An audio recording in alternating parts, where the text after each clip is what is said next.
Pozdravljeni ljubitelji spusta z gorskimi kolesi, nahajam se na prečudoviti Soriški planini, lokacija, ki že od leta 2014 skoraj stalnica v koledarju slovenskega pokala v spustu in lokacija z enim najlepšim razgledom na slovenski downhill sceni. Danes smo tu, da vam predstavimo tiste ključne stvari na progi, ki jo delajo tako posebno in vse, kar vas čaka 14.9. na dirki Downhill Soriška planina, pa gremo pogledat, kaj da gaja.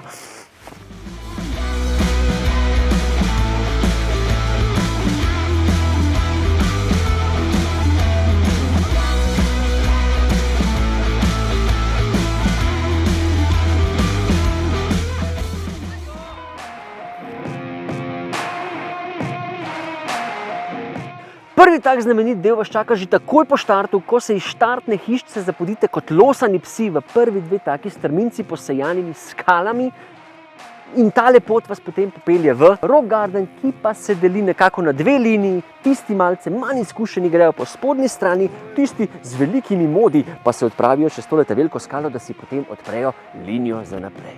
Po tem Rock Gardenu sledi baje zdaj nov del. Kakšen bo izgledal, bomo pustili za presenečenje, bo pa malce drugače kot vsa ta leta do zdaj.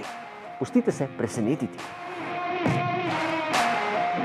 Iz tega novega dela, ki ostaja presenečenje, prideš potem v spodnji del prvega gozdička, ki pa je pomemben za tiste, ki hočete zmagati. In zakaj? Morda tehnično ni najbolj zahteven, se pa na njem zgubi dragocene sekunde. Zakaj? Fantastično vprašanje. Zato, ker gre za prenašanje hitrosti. Se pravi, koliko hitrosti preneseš iz tega prvega gozdička, ker prečka smučišče, na koncu pa vas čaka še malo strmince na gor in je res pomemben, kako ga nažuljaš, kako ga napedaliraš, ker samo tako lahko dobiš nazaj te sekunde, ki jih rabiš za tisto tvojo zmago. Ko se prebiješ čez smučišče, te čaka drug gozdni odsek na tej progi. Bod natančen, bod pozoren na prenos hitrosti, poden linije, tako kot moraš, da se ne boš slučajno ustavil. In pa čez tale šop korenine lahko preneseš veliko hitrosti in kar poletiš čez njega do naslednje bande, ki pa nima najboljše opore, tako da pazi tudi na težišče. Gremo naprej.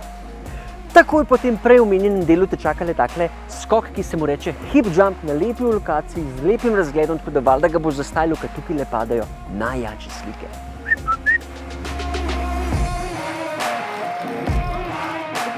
Zadnji, za moje pojme tak legendaren odsek, pa je tale del okrog tega drevesa posejan s koreninami, ki lahko loči šampione od poražencev. Tukaj se nabere največ ljudi, berejo se kaj jesharji in so lačni kruha in iger.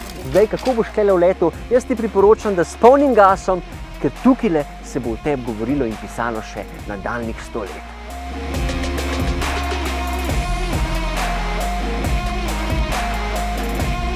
Na koncu, ko preživiš vse, pa te čaka še takle ciljni šprint, kjer se bo videli, komu je ostalo največ džusa v bedrih.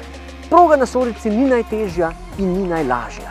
Je ravno nekje vmes. Primerna za vse, tako za tiste z začetno vnemo, kot za profesionalce in definitivno zmagovalci bodo zasluženi. Poglejte, kako se imamo lepo na Soriški planini, še lepše pa bo 14. septembra tukaj na izjemni lokaciji s prekrasnim razgledom in vrhunsko gostinsko ponudbo, pa tudi za parking ni treba nič bati, več nas bo, boljš bo.